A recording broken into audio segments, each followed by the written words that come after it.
de aquí a unos años, cuando miremos para atrás, vamos a decir, en la pandemia, finalmente, China pasó a ocupar un lugar de preponderancia.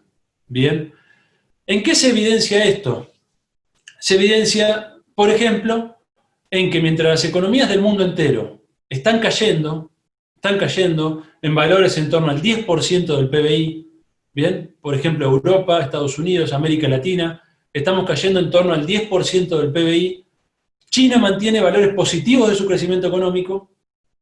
Si bien para China representa una caída respecto a los números que ellos vienen teniendo en las últimas décadas, sin embargo mantienen una tasa de crecimiento positiva, están creciendo 4 o 5 puntos, mantienen actividad económica. ¿Por qué? Porque, bueno, se han convertido con el paso de los años, y como lo sabemos, en la factoría del mundo. Bien, seguramente ustedes tengan en sus manos o a sus alrededores en su casa algún producto que dice Made in China, hecho en China. Si es indudable cómo China ha ocupado el lugar de manufacturera mundial. Y eso significa economía real, productiva. Mientras que el capital financiero en lugares como Europa, Estados Unidos y América Latina ha ocupado un lugar preponderante. Recuerden lo que fueron los 4 años del macrismo, ¿bien? El paraíso del capital financiero y el infierno para los sectores populares, ¿no? Eso es el capital financiero. Bueno, esas burbujas especulativas de las cuales se nutre el capital financiero no son economía real, son economía parasitaria, improductiva, especulativa. China, en cambio, se sostiene en base a un sistema de economía real con fuerte presencia del Estado, y eso le ha permitido no solo mantener tasas de crecimiento positiva en este momento, únicas en el mundo, muy pocos países tienen eso, bien, sino además haber contenido la pandemia. ¿Recuerdan cuando la pandemia estaba en China y parecía que era una cosa, ¿no? Wuhan, 80.000 infectados, parecía que la pandemia era cosa de otro lugar del mundo, ¿no? Hoy nosotros tenemos 500.000 de infectados, América Latina epicentro mundial de la pandemia, no sabemos muy bien cómo hacer para contenerla, y los tipos la contuvieron en 80.000, lograron controlarla, están desarrollando la vacuna. Es decir, son todos elementos indicativos de que China hoy está ocupando un lugar preponderante. Esta tendencia de China a desplazar a Estados Unidos, tendencia todavía, por supuesto, se manifiesta naturalmente en tensiones. Bien, estas tensiones que seguramente ustedes habrán oído en los medios de comunicación en los últimos años, como guerra comercial entre China y Estados Unidos, la guerra de las tarifas, la guerra por el 5G, habrán escuchado algunas de estas cosas, quizás sepan, quizás no de qué se tratan.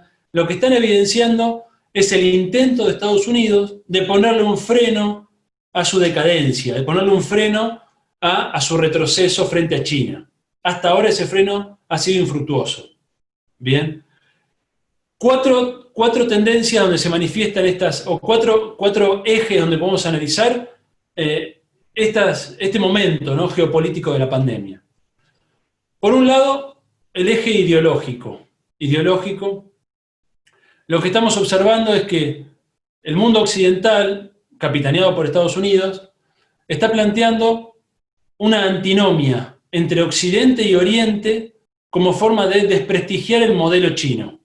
Bien, esto no es nada nuevo, esto ya ha ocurrido otras veces. En su momento era la dualidad entre capitalismo y comunismo, en otro momento fue el relato de civilizados versus bárbaros, ¿no?, civilización y barbarie. Siempre en la historia de las potencias occidentales aparece un discurso dualista donde el otro es portador de todos los males, ¿no?, y asimismo se hierguen como portadores de los derechos, la democracia, la racionalidad, bien, los derechos humanos, etc. Este discurso reaparece en este contexto.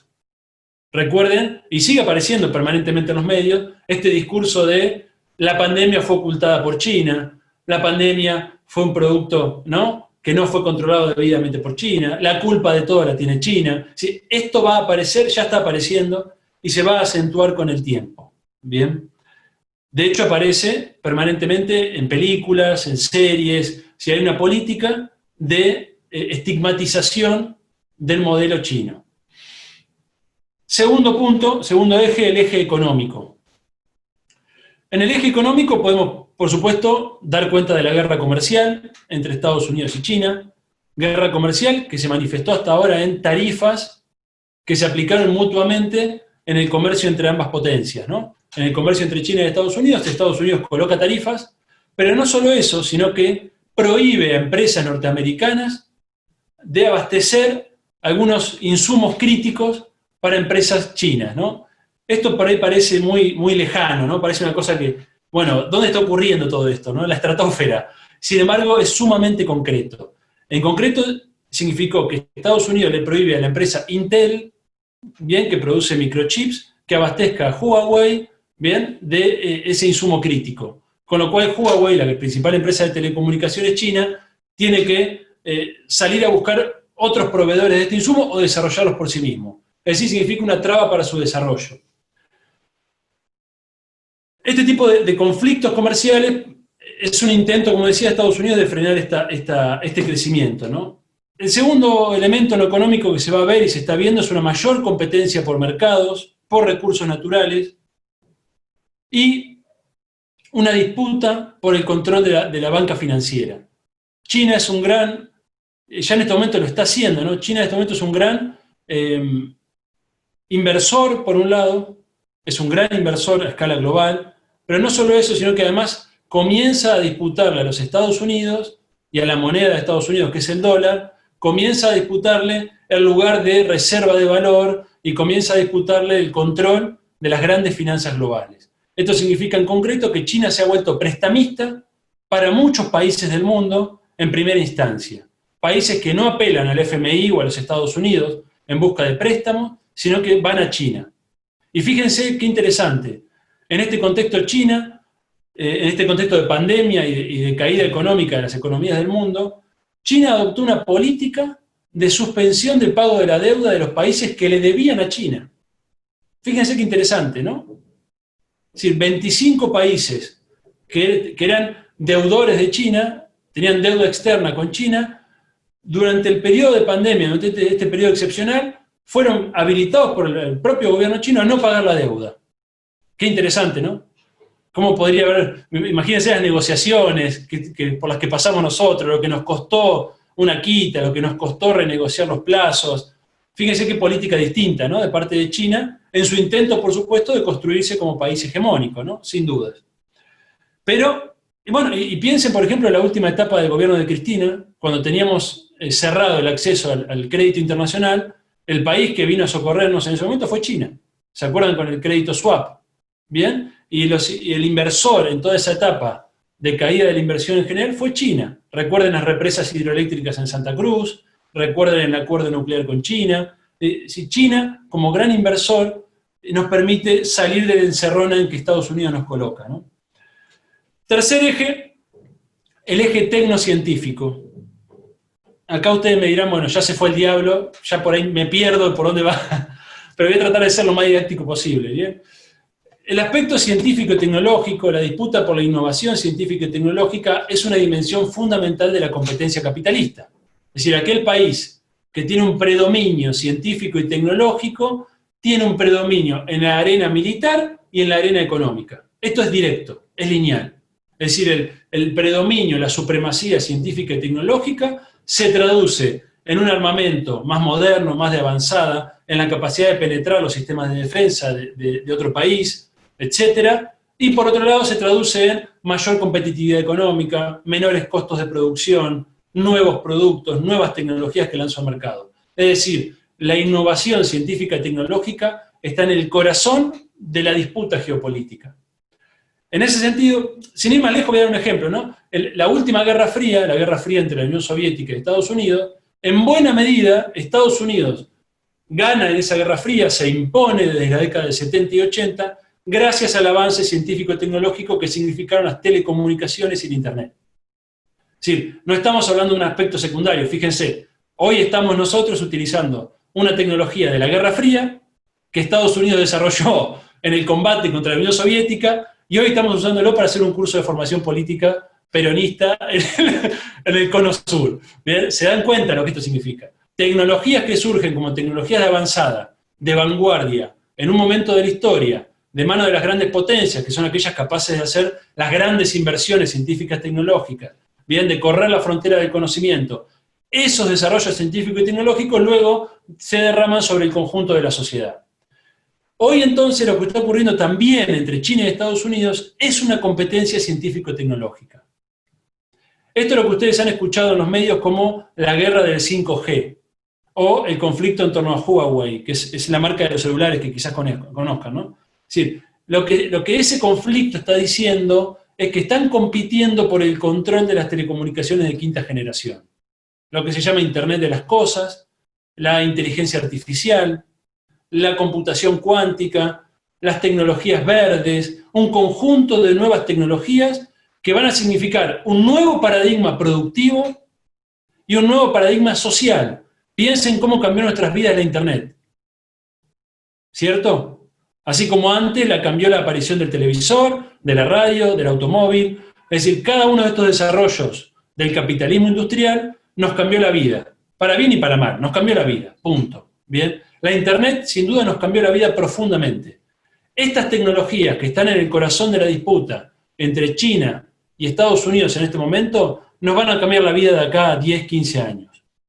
Entonces hay que estar muy atento a lo que sucede en ese entorno porque ahí se está jugando en buena medida el mundo por venir. El que logre imponerse en ese escenario va a ser finalmente el que logre imponerse en la disputa geopolítica. Entonces, eje ideológico, eje económico, eje tecnocientífico y el eje político, finalmente. La pandemia ha producido una crisis del discurso de la globalización. Ya este discurso venía cuestionado. Donald Trump en Estados Unidos expresa ese cuestionamiento. El Brexit en la Unión Europea, la salida de Gran Bretaña, ¿no?, de la Unión Europea, expresa ese cuestionamiento. Ya venía estando fuertemente discutido el discurso de la globalización. Es decir, no es algo que la pandemia produce, pero sí lo precipita. Los estados tienden a cerrarse, se tiende a buscar el autoabastecimiento en insumos críticos, en insumos sanitarios, en ciertos insumos tecnológicos.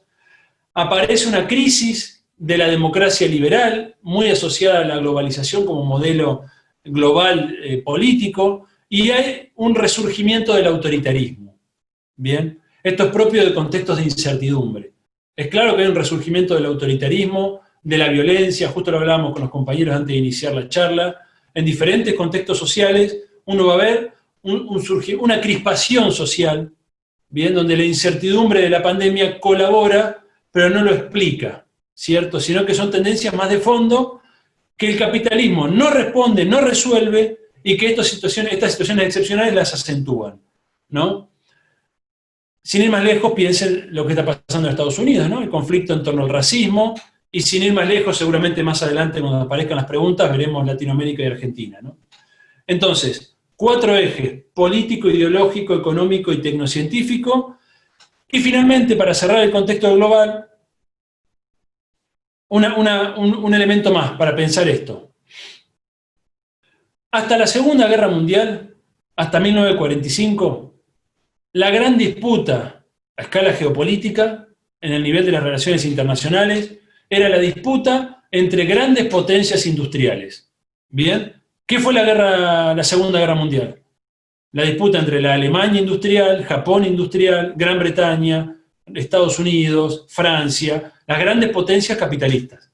Tanto la Primera como la Segunda Guerra Mundial fueron eso.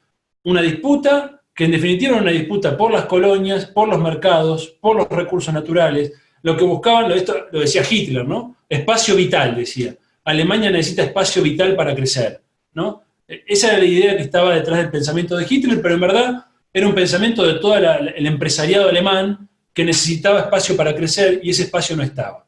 Entonces, hasta la Segunda Guerra Mundial, el conflicto era entre grandes potencias industriales y todo el tercer mundo, ¿bien?, era un tercer mundo primario, exportador. Es decir, exportábamos fundamentalmente materias primas. Esto tanto en África, en Asia, como en América Latina.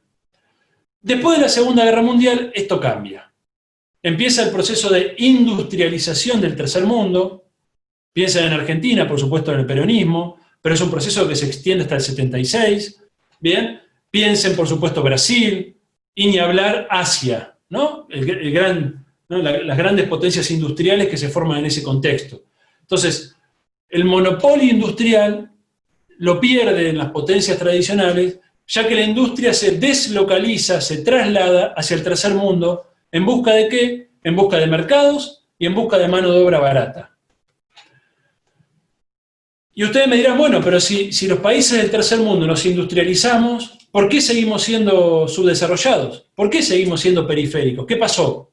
¿Cómo lograron las potencias tradicionales seguir manteniendo su lugar de grandes potencias si perdieron el monopolio industrial? De repente Brasil es una potencia industrial, Argentina era una potencia industrial emergente, bien, y así en todo el mundo. ¿Qué pasó? Bueno, pasó que después de la Segunda Guerra Mundial, las grandes potencias, Europa, Japón y Estados Unidos, ya no compiten entre sí militarmente.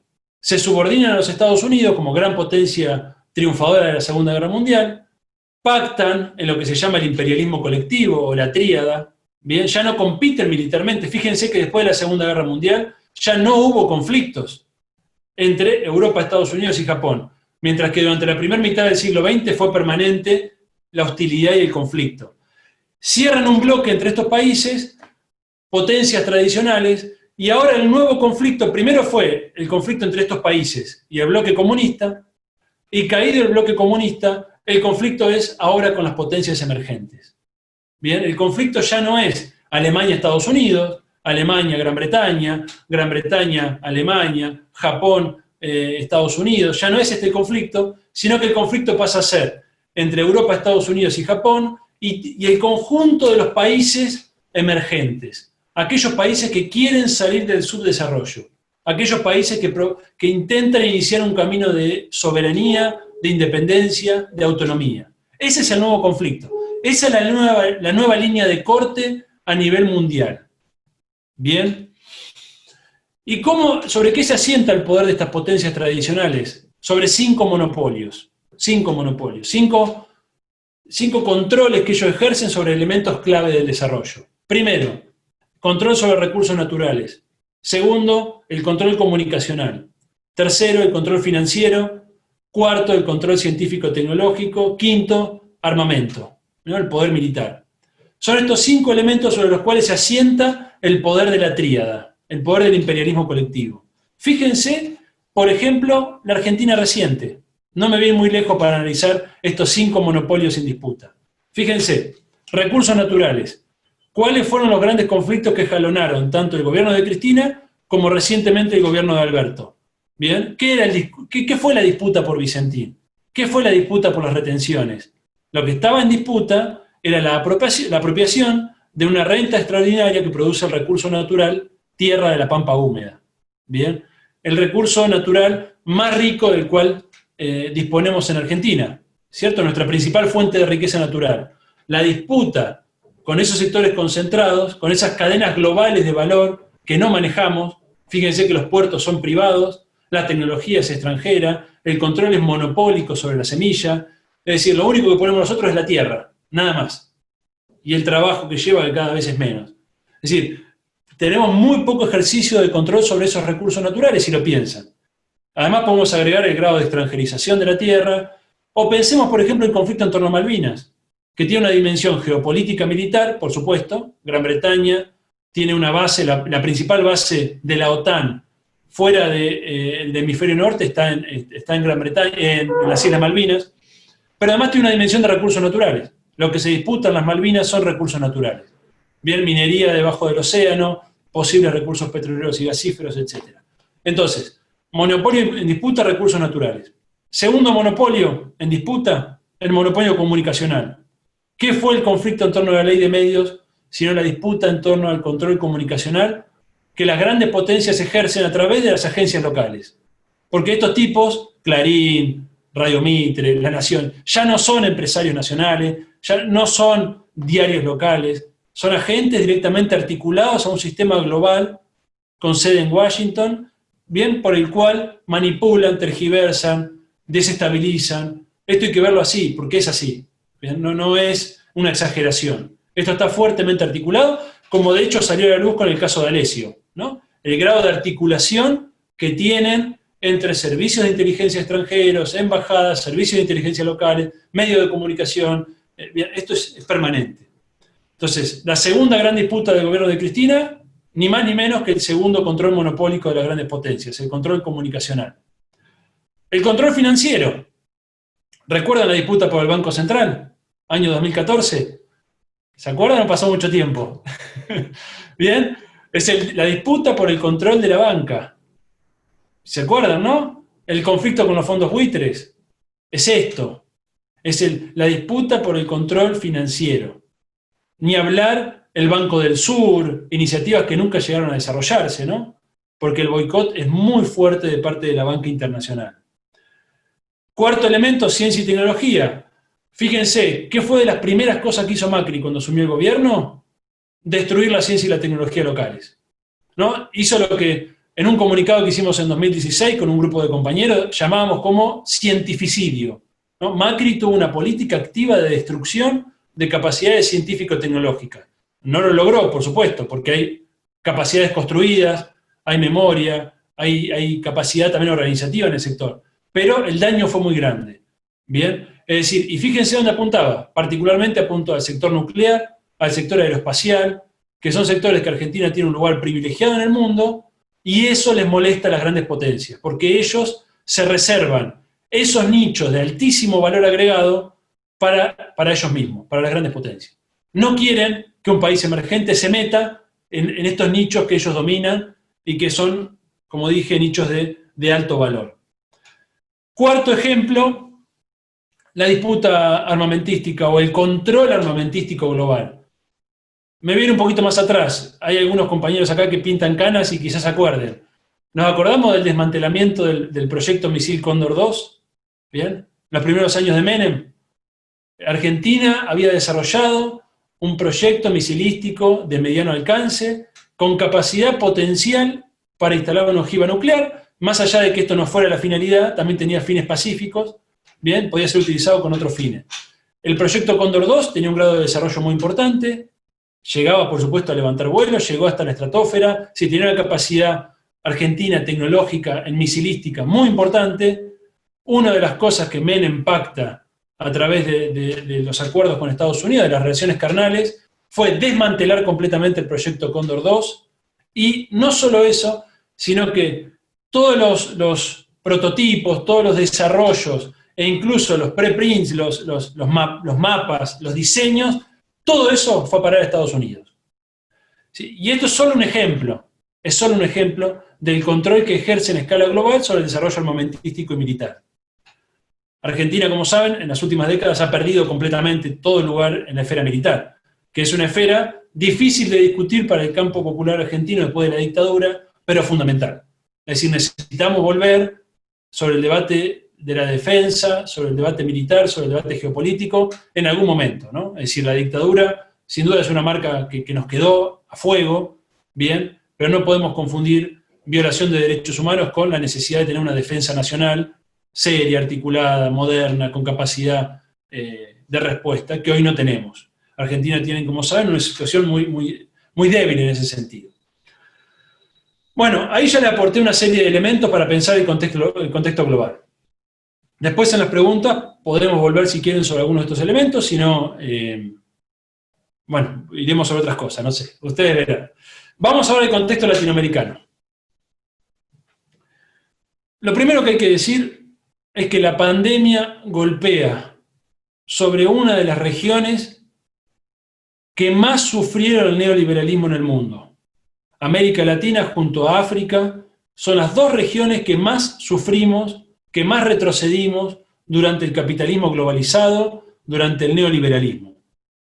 Fíjense que Europa y Estados Unidos, si bien han tenido esos procesos de reducción del Estado, pérdida de derechos, etc., mantienen un nivel de vida, mantienen una serie de indicadores positivos. Asia ha venido en un proceso de industrialización muy fuerte, de inclusión mediante creación del empleo. América Latina, en cambio, y África, pero me voy a centrar en América Latina, hemos retrocedido en los últimos 50 años. Esto suena fuerte escucharlo así, suena un poco doloroso inclusive, pero son datos verificables, ¿no? Es decir, hoy el ingreso promedio, por ejemplo, de un argentino es menor de lo que era el ingreso promedio en la década del 70, en el año 75, por ejemplo. Este ciclo de desindustrialización, de financiarización, que comenzó con la dictadura militar, Bien, no logramos revertirlo a pesar de las políticas en ese sentido que tuvieron tanto Néstor como Cristina y que hoy vemos de la mano de Alberto. Es decir, no hemos logrado volver atrás este proceso desindustrializador. Bien, esta deslocalización de la producción argentina y latinoamericana, ¿no? Es decir, nos hemos reprimarizado. Y les doy un detalle más, un número que justo leía preparando esta charla. Fíjense qué interesante, ¿no? Las tasas de ganancia más altas de capital financiero a nivel mundial se dan en África y América Latina. Es triste, ¿no? Es decir, donde el capital financiero tiene tasas más altas de retorno a escala global es en África y América Latina. África es el continente más pobre del mundo, América Latina le sigue, es el segundo más pobre y es el más desigual del mundo. Fíjense qué vínculo claro, ¿no? Donde el capital financiero más se valoriza es donde más estamos en la pobreza y en la desigualdad. A mayor primacía del capital financiero, mayor desigualdad, pobreza, dependencia, reprimarización de nuestros países. Es triste decirlo, ¿no? Porque, bueno, es justamente ese pesimismo de la inteligencia que luego tiene que ser contrapuesto con el optimismo de la voluntad, ¿no? Pensar cómo cambiamos esto. Pero el dato duro es ese. Tenemos que identificar claramente dónde está el enemigo, ¿no?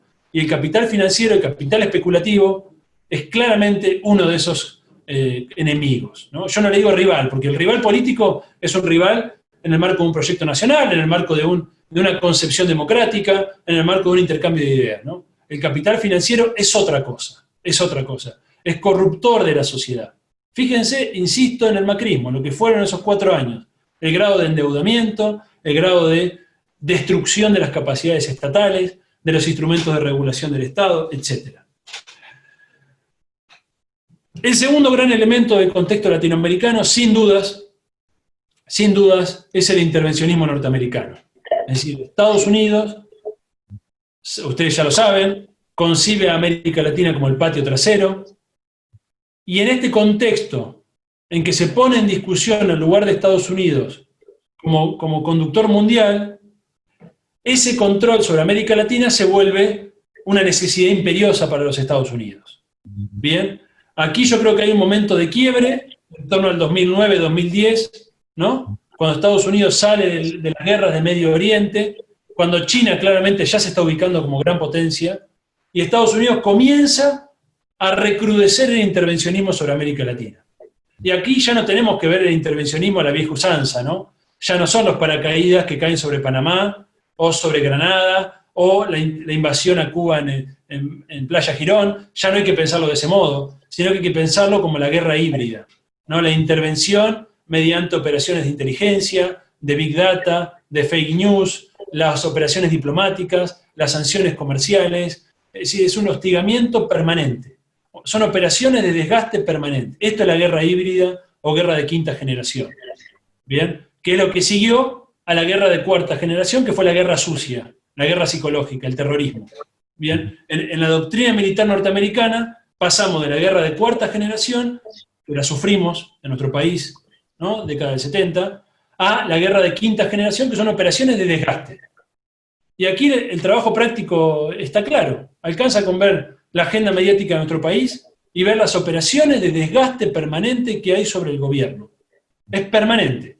Tenemos una cadena nacional de oposición donde ya no hay racionalidad política, ¿no? La racionalidad es el desgaste permanente a cualquier medida, a cualquier decisión que el gobierno tome. Y esto, insisto, está articulado, está organizado en el marco de una guerra híbrida. ¿Por qué? Porque nos damos cuenta cuando vemos el panorama latinoamericano. En este momento tenemos proscripto a Evo Morales en Bolivia, no sé si se enteraron. Evo Morales en este momento declinó su candidatura presidencial, va otro compañero, un muy buen compañero. Evo Morales se iba a presentar como senador por Cochabamba, proscripto.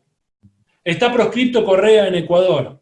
También había declinado la candidatura presidencial, iba a ir como candidato a vice, proscripto. Lo que pasó en Brasil, ¿no? Juicio político a Dilma, destitución, luego se mostró que no había argumentos para ese juicio político, impugnación de Lula, proscripto, ¿no? Hostigamiento permanente sobre Venezuela, con situación catastrófica interna, producto de ese hostigamiento. Bien, operaciones de desgaste permanente sobre el peronismo en Argentina. permanentes. Recuerden los últimos años, no quiero ir muy lejos porque ya son cosas sabidas por todos. Es decir, estos son operaciones articuladas y permanentes, un plan Cóndor dentro de la guerra híbrida. Bien. Santiago. ¿Qué tenemos para algunos elementos positivos en América Latina? Algunos elementos para recuperar en América Latina. Para pensar el optimismo de la voluntad, para pensar cómo frente a esta realidad, analizada crudamente, analizada desde el pesimismo de la inteligencia, porque realmente a mí me gusta decir que ser optimista desde el punto de vista intelectual supone reproducir algún discurso del imperio o del capital concentrado, ¿no? Creer que naturalmente las cosas van a ir mejor, porque naturalmente las cosas no son así, sino que pueden ir mejor gracias a la voluntad organizada, a la acción política. Es decir, es la acción de los sujetos, es la acción política aquella que puede torcer el rumbo de la historia. La tendencia inercial del capitalismo es naturalmente a la concentración y a la exclusión. Nuestra capacidad política puede llevar a que privilegiemos un esquema más distributivo, más de soberanía, más de inclusión. Por eso yo insisto que el optimismo de la voluntad tiene que ver fundamentalmente con la acción política organizada, ¿no? Algunos elementos que América Latina cuenta como un bagaje positivo para pensar en que tenemos capacidad de salir de esta encrucijada histórica tan difícil en la que estamos, ¿no? Primero, en América Latina hay un cuestionamiento al neoliberalismo que no hay en otros lugares del mundo. Esto es clarísimo. Recuerden que antes de la pandemia estábamos viendo las imágenes de Chile. Pasa todo tan rápido que ya nos olvidamos, ¿no? ¿Recuerdan la rebelión chilena? Impresionante. Contra el país modelo del neoliberalismo. Y el cuestionamiento al neoliberalismo uno lo puede encontrar en toda América Latina, con matices, con diferentes formas, pero de hecho hay encuestas que se han realizado en ese sentido, donde América Latina tiene un grado de cuestionamiento hacia el neoliberalismo e incluso hacia el capitalismo que no existe en otras áreas del mundo. Ese es un elemento positivo, ¿no? Es decir, el pensamiento único de los 90, recuerdan, ¿no? El consenso de Washington, el pensamiento único, la idea de que no hay alternativa, decía Margaret Thatcher. Eso en América Latina está roto. En América Latina existe la idea, por lo menos en el campo popular, por supuesto, en un sector de los trabajadores, bien en un sector del proyecto nacional, ¿no? Está la idea de que la alternativa es posible y que es alcanzable mediante la acción. Y esto es muchísimo hoy en el mundo. Basta con comparar la situación en África, ¿no? Que África fue en la década de 50, 60 y 70 un lugar de enormes esperanzas vinculadas a revoluciones nacionales, socialistas, etc. Y hoy en África lo que uno encuentra es desolación, ¿no? Desesperanza. No es el cuadro de América Latina. América Latina sigue encontrando las vías para construir alternativas. Y esto es muchísimo. Primer punto. Segundo punto, de la mano con lo anterior, por supuesto, América Latina tiene grandes movimientos sociales, sindicatos articulados, partidos políticos populares, memoria histórica de derechos. No nos han borrado la memoria. No nos han borrado la memoria. El neoliberalismo, que por supuesto fue brutal y arrasó con nuestra estructura económica, en términos identitarios y culturales, encontró un freno en la memoria y la identidad política popular.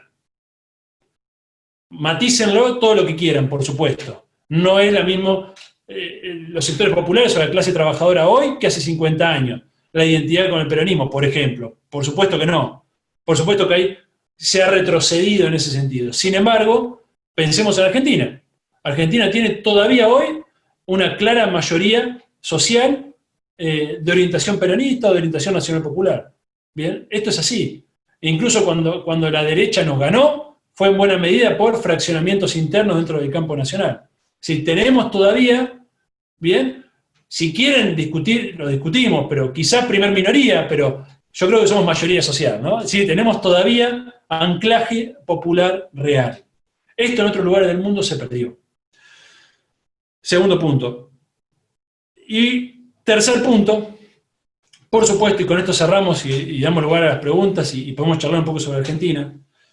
Tercer punto, esta geopolítica multipolar, este mundo en el cual China se instala como gran potencia, es una posibilidad para el resto de los países del mundo. No es lo mismo tratar de enfrentar a los Estados Unidos en la década del 90, y lo hicimos, y se hizo desde América Latina. Bien, Chávez gana la presidencia en el 98, recuerden, y aquí en el 2001 tuvimos la gran rebelión popular, y a partir del 2003 tuvimos a Néstor y Cristina. Es decir, se pudo, insisto con esto, ¿no? No caigamos en el pesimismo, que es la peor de las derrotas, ¿no? Nos paraliza, se pudo. Pudimos con el neoliberalismo de los 90, que era mucho más brutal que todo esto, con una hegemonía indiscutida de los Estados Unidos, indiscutida, donde incluso las sociedades entendían casi que no había alternativas, ¿no? Estaba muy instalado este concepto. Imagínense hoy que tenemos un mundo bipolar o multipolar. Esto nos abre enormes posibilidades. Por ejemplo, en el juego diplomático, en la posibilidad de respaldarnos sobre un país u otro, en la negociación de una deuda, por ejemplo, en proveernos de tecnología en caso de un boicot o en caso de sanciones, en sostenernos como proceso en situaciones de conquistas de mayor grado de soberanía. Fíjense que no es casualidad que el peronismo, por ejemplo, de Perón, se desarrolla durante el dualismo, la bipolaridad entre la Unión Soviética y Estados Unidos, donde Perón se planteaba como tercera posición. ¿Bien? Pero esa tercera posición, en buena medida, era posible porque existía ese conflicto entre dos grandes potencias. Entonces, nuevamente, este conflicto entre dos grandes potencias abre posibilidades para que países del tercer mundo, como nosotros, y regiones como América Latina, intentemos avanzar en un camino de mayor soberanía, distribución e inclusión social. Esa posibilidad está planteada. No quiere decir que sea una ley de la historia. Nada nos va a llevar por ese camino, sino la acción política. Si la capacidad, la decisión de avanzar en un sentido.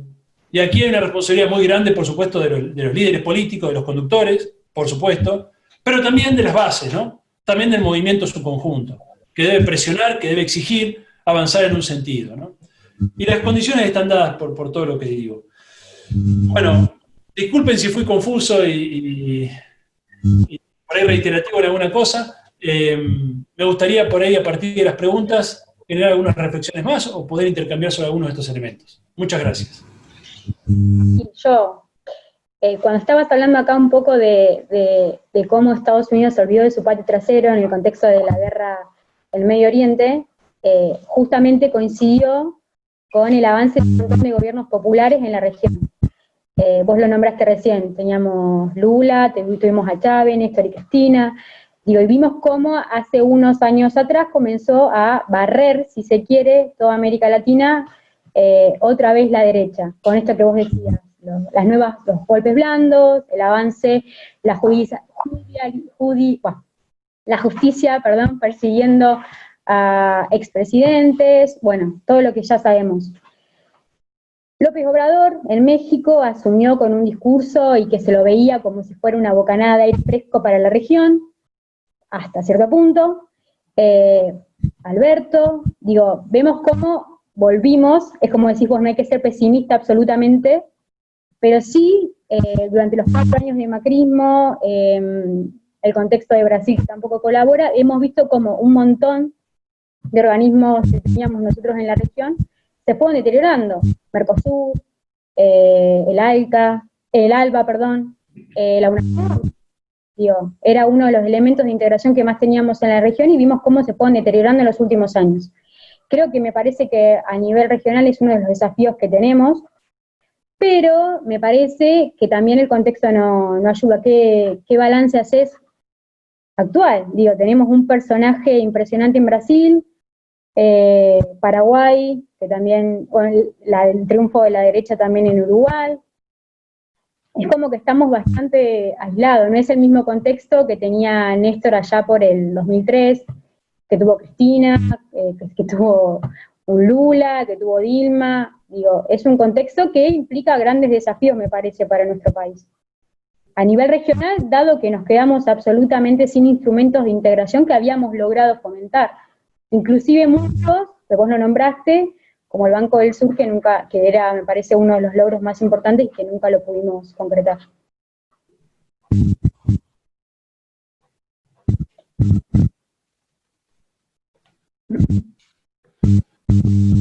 Interesante, compañera. Mirá, hay un punto de quiebre que yo creo que se da durante el ciclo de gobiernos progresistas de América Latina, que es cuando Estados Unidos empieza a intervenir más fuertemente, que es la destitución de Manuel Zelaya en Honduras. Quizás los que tengan, se acuerden, ¿no? Estamos hablando de más de 10 años atrás, 2008, 2009, quizás alguien se acuerde, lo puede buscar en internet y lo coloca. Y bueno, viene como la oleada ahí. Además, destituyen a Zelaya en Honduras cuando decide ingresar al ALBA. Bien, esto no es casualidad.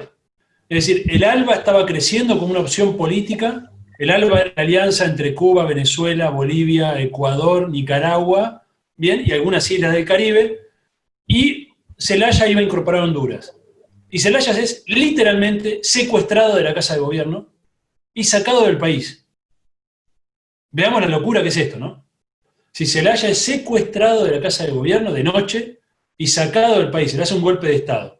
Luego vino el golpe de Fernando Lugo, no se olviden. Bien, recuerden el golpe a Lugo. Se monta una masacre, ¿recuerdan? Una operación mediática muy fuerte, se le hace un juicio político y se lo destituye. Esos dos son dos pivotes esenciales, ¿no? Lugo, con una política progresista para lo que es Paraguay, de inclusión, bien, por supuesto latinoamericanista, y esto empieza a resquebrajar ya el bloque regional. Y como bien decís vos, en mi intervención yo mencioné cómo uno de los objetivos del macrismo fue desmantelar capacidades científico-tecnológicas argentinas. Esto no es idea de Macri, a Macri no le da para tanto, ¿no? No son ideas de Macri, son ideas que vienen de afuera. Muchachos, tienen que hacer esto. Es decir, parte de nuestro acuerdo, de nuestro programa, es que ustedes desmantelen esto. Y otro elemento programático que ellos tenían era destruir, desmantelar las instancias regionales construidas durante la primera década del siglo XXI. La UNASUR, la CELAC, el ALBA, el Mercosur, todas fueron atacadas furiosamente, hasta el Mercosur, que había sobrevivido a los 90, ¿no? Hasta el Mercosur fue atacado furiosamente. Es decir, en este momento, como dice Belén, el escenario es por lo menos complejo, ¿no? Es por lo menos complejo. Yo diría, habría que matizar algún elemento ahí, ¿no? Bolsonaro, por supuesto, es un personaje detestable, por supuesto, pero tengamos en cuenta que ganó por la proscripción de un líder popular. Bien, no es que el electorado brasilero naturalmente se fue hacia la derecha, ¿no? Acá hubo otra cosa. Argentina, hubo una derrota contundente del neoliberalismo. Estamos en una coyuntura tan alocada de la pandemia y la agenda mediática que nos olvidamos que hace un año derrotamos por 20 puntos en la provincia de Buenos Aires y por 10 puntos en la nación al neoliberalismo. Entonces, son elementos esperanzadores. Bien. Podemos mencionar, por supuesto, que el gobierno de Evo no se fue por una pérdida de apoyo social masivo, se fue por una destitución. Después hay que ver los errores políticos y hay que aprender de los errores políticos.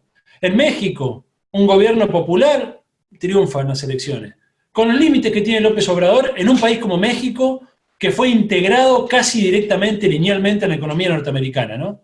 Mediante el NAFTA, que es el Tratado de Libre Comercio entre Estados Unidos, México y Canadá. Es decir, México tiene un grado de integración muy grande de Estados Unidos, ¿no? Entonces es muy compleja la situación de López Obrador. Sin embargo, sin duda representa una renovación política para México. Entonces lo que tenemos son luces y sombras en América Latina. Insisto en el caso chileno. Hasta antes de la pandemia era portada en todos los diarios, recuérdenlo. Era una movilización permanente, una cosa inédita, ¿no? Que no dejaban las calles, que no lograron la constituyente, ahora se está discutiendo la fecha, pero está firme la convocatoria de la constituyente y Piñera tiene un 10% de apoyo en este momento. 10%. No lo apoya ni la madre, nadie. Estamos hablando entonces de que, es cierto, en Uruguay gana la derecha, hay que ver qué límites también tuvimos, ¿no? A mí me gusta decir, y con esto cierro para dar lugar a las preguntas, disculpen la extensión. A mí me gusta decir que los 3 proyectos que se instalaron en América Latina en la primera década del siglo XXI, el proyecto del socialismo del siglo XXI, encabezado por Venezuela y Cuba.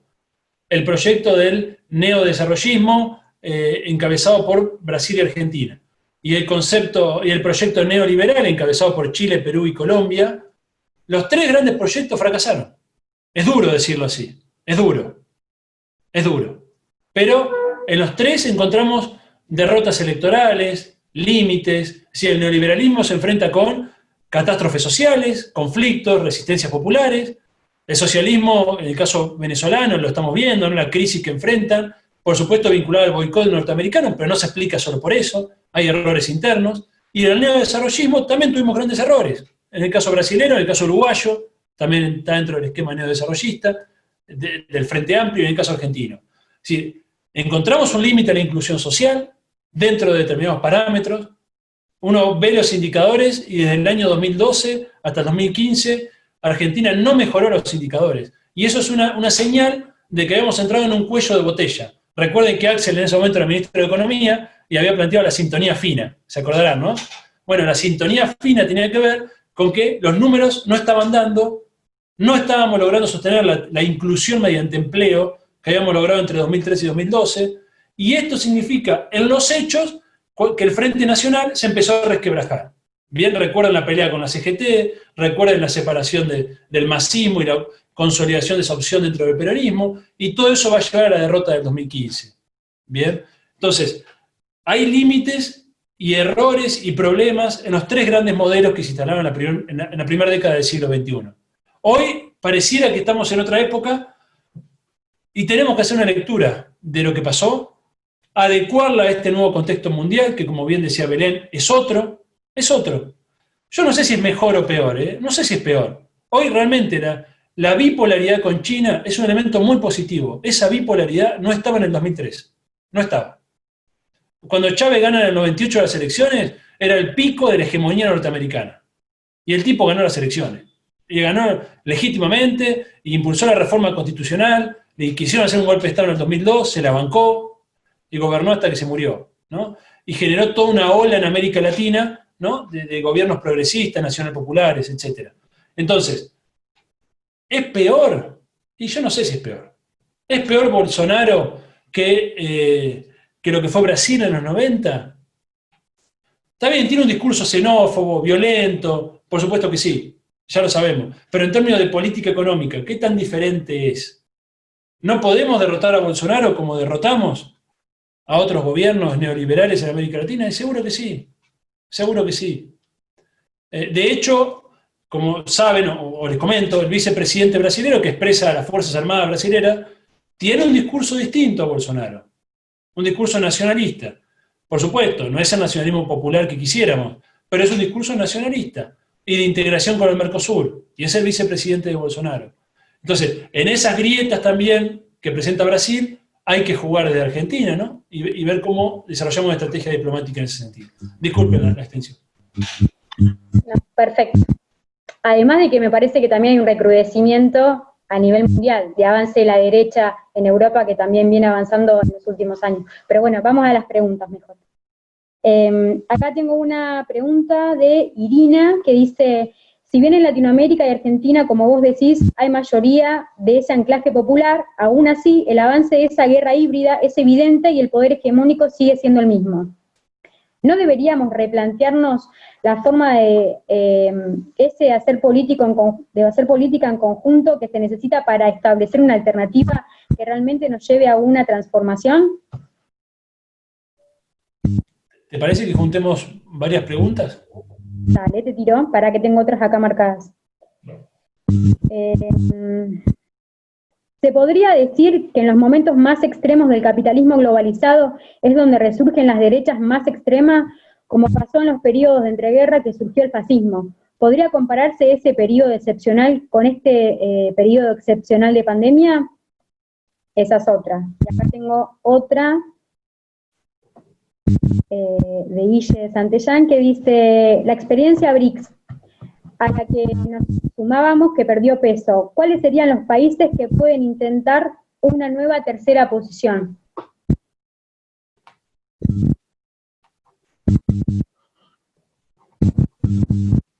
Tengo otra más, ¿eh?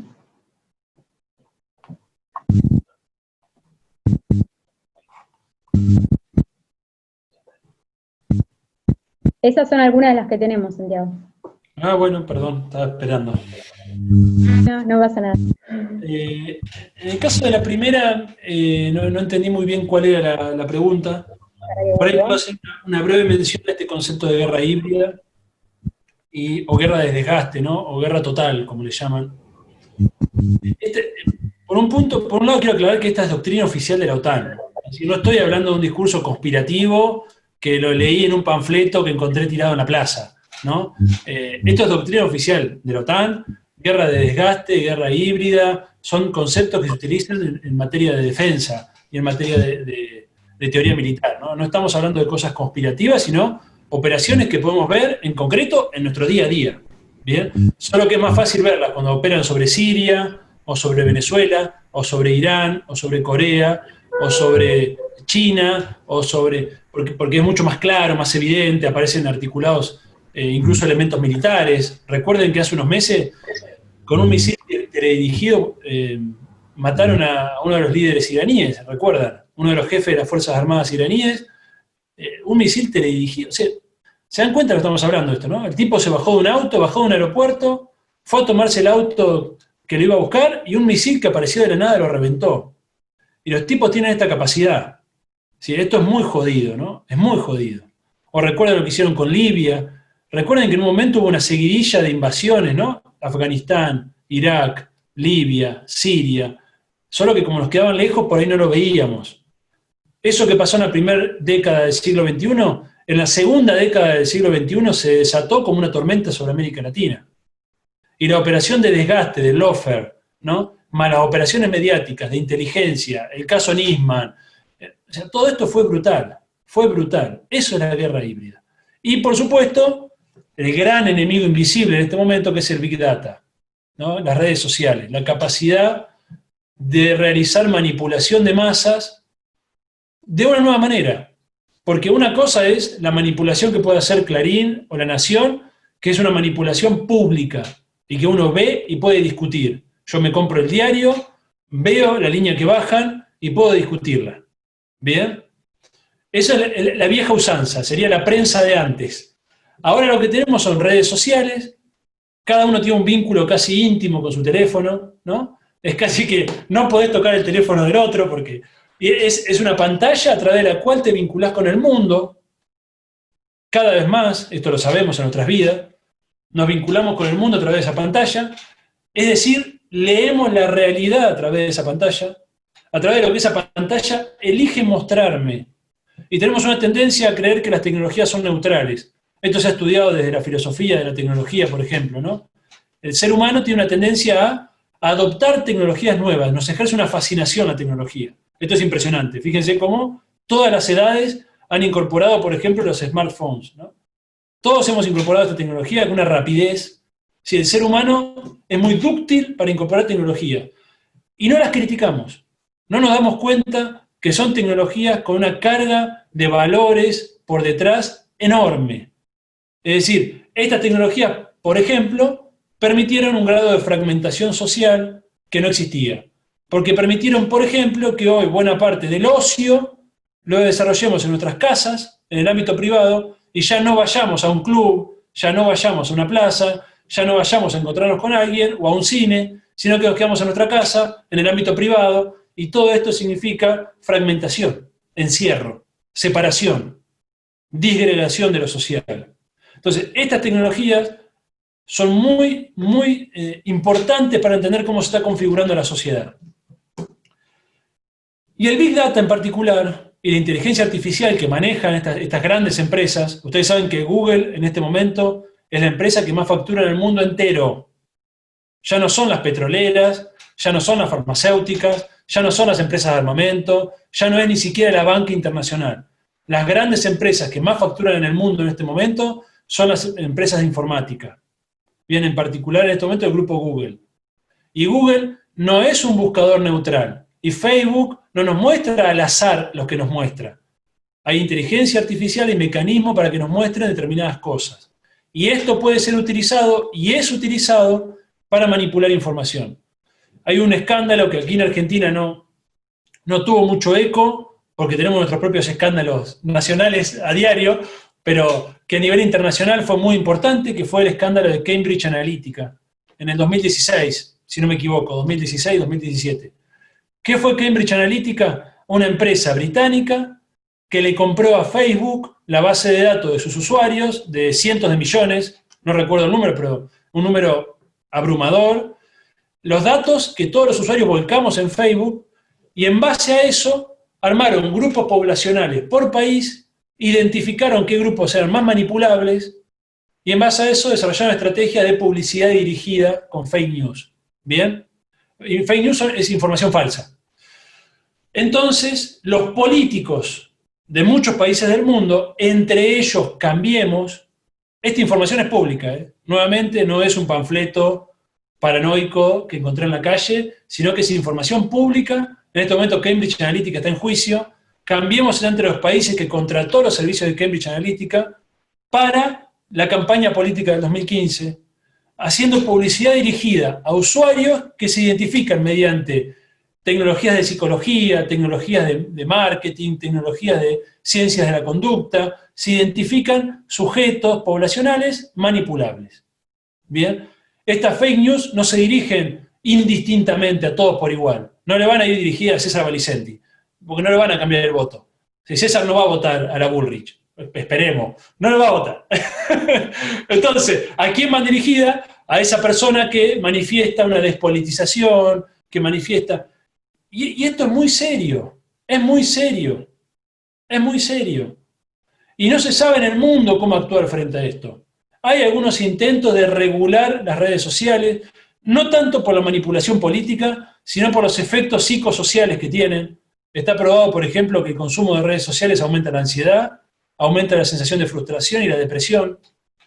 Está probado, por ejemplo, que si personas que consumen muchas redes sociales dejan de consumirla durante un mes, aumentan sus indicadores de felicidad. O sea que son verdaderas máquinas de infelicidad. Y sin embargo, todos estamos adictos a las redes sociales, ¿no? Pero bueno, tema aparte, la Big Data, guerra híbrida, utilización de la tecnociencia para manipulación de poblaciones, son temas muy, muy complejos y que es preciso avanzar en la discusión, ¿no? En el marco de un proyecto nacional. Fíjense que Rusia y China, por ejemplo, no permitieron el ingreso de estas empresas. No lo permitieron. Ustedes me dirán, ¿pero cómo? ¿Que no tienen Facebook? No, no tienen.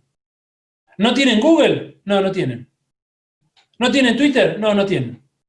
Hay mundo después de Facebook, ¿eh? Se puede vivir. Se puede vivir sin Instagram. Se puede... ¿Qué es lo que hicieron? Desarrollaron redes nacionales. Entonces ellos manejan los propios datos de sus poblaciones. Después tenemos que ver con qué control, por supuesto, del Estado, cómo el Estado tampoco usa bien esos datos, digamos, ¿no? Y hay que tener cuidado, por supuesto, con esos datos, y ese es otro debate. Pero necesitamos avanzar con una estrategia también de tecnología, de soberanía en materia de Internet. Y con esto voy a la última pregunta. Alguien preguntaba acerca del BRICS, el debilitamiento del BRICS, y qué países hay para una tercera posición en este momento. Bueno, por supuesto el eje China-Rusia y los aliados de este eje, por supuesto. No sé si saben que China está desarrollando lo que se llama la nueva ruta de la seda. Es una estrategia china de inversión a gran escala en una serie de países que desarrollan infraestructura para conectarse directamente con China. Y la ruta de la seda llega hasta Europa. Europa en este momento está dividida. La mitad de Europa ya ingresó en la nueva ruta de la seda china. ¿Sí? Esto quiere decir que Estados Unidos está perdiendo su influencia sobre Europa. Una parte de Europa está apostando a China. Esto es muy importante. Alemania, por ejemplo, en este momento tiene exactamente la mitad de su comercio, o sea, el mismo monto de su comercio, que es comercio de alta tecnología, como saben en el caso alemán. La mitad de su comercio está en Estados Unidos, la mitad está en China. Es decir, tiene un huevo en cada canasta, ¿no? Es decir, no están ya subordinados a Estados Unidos y tienen la posibilidad de empezar a jugar de otro escenario, ¿no? Y para complementar lo anterior, de la mano con estas inversiones en infraestructura, que China está haciendo sobre todo en los países de Asia, África y Oceanía, sobre todo, conectándolos mediante puertos, autopistas, trenes a China. De la mano con esas instalaciones de infraestructura, están desarrollando tendidos de fibra óptica para empezar también a disputarle a Estados Unidos el control sobre el Internet. Esto es muy importante. Por ahí para muchos de ustedes, insisto, son cosas que, para muchos de nosotros, son cosas que nos resultan muy lejanas, y en Argentina estamos discutiendo el salario de la bonaerense y eso nos para el país. Bueno, pero eso es un signo, en verdad, de nuestro retroceso, ¿no? Como país, que fuimos país emergente, que con Cristina y Néstor volvimos a soñar en que éramos un país que podía ser un país en serio, que se planteaba los desafíos de país en serio, que se planteaba en el mundo con soberanía, pero sobre todo durante la época de Perón, por supuesto, ¿no? Nos planteamos como un país emergente, con desarrollo en mecánica, en automotriz, en aviación, bien en cohetería, en industria militar. Si Argentina fue un país emergente, hoy somos un país marginalizado. Y la agenda mediática que tenemos es espejo y reflejo de eso, ¿no? Entonces, a medida que incorporemos estos temas de debate, a medida que mejoremos la perspectiva estratégica del propio campo nacional, eso redunda también en mayor calidad política, ¿no? Estos temas, y con esto cierro, estos temas de infraestructura, tecnología, geopolítica, la esfera militar, tienen que ser parte del debate de la formación política de nuestros compañeros, ¿no? Bueno, Santiago, te digo que por lo que estuvimos leyendo en el chat, varias preguntas por ahí quedarán pendientes. Generalmente tenemos el mismo tiempo para todas las charlas, así que bueno, les avisamos a los compañeros y compañeras que por ahí nos quedaron alguna en el tintero. Todas las devoluciones son que fue muy interesante escucharte. En lo personal me parece que es súper enriquecedor y me parece que estos espacios de formación política son más que necesarios para todos los compañeros y compañeras, y más que nada en este contexto de pandemia, ¿no? Como darnos ese espacio que por ahí no estamos en la vorágine cotidiana de actividades que tenemos por ahí en épocas normales, y tomarnos estos tiempos para formarnos, en este caso, en lo que es las relaciones internacionales, la geopolítica y la coyuntura a nivel regional e internacional. Te agradecemos un montón, estuvo excelente la charla, y al resto de los compañeros y compañeras les queremos decir que el próximo jueves a las 19 tenemos el otro encuentro, que es el número 6, si no me equivoco, con Mercedes, la geodiosa, muy difícil el apellido, así que bueno, también los vamos a estar esperando en el próximo encuentro. Y de vuelta, muchas gracias, Santiago, por la exposición y la participación, así que invitamos a los compañeros y compañeras que te den un aplauso, aunque sea virtual.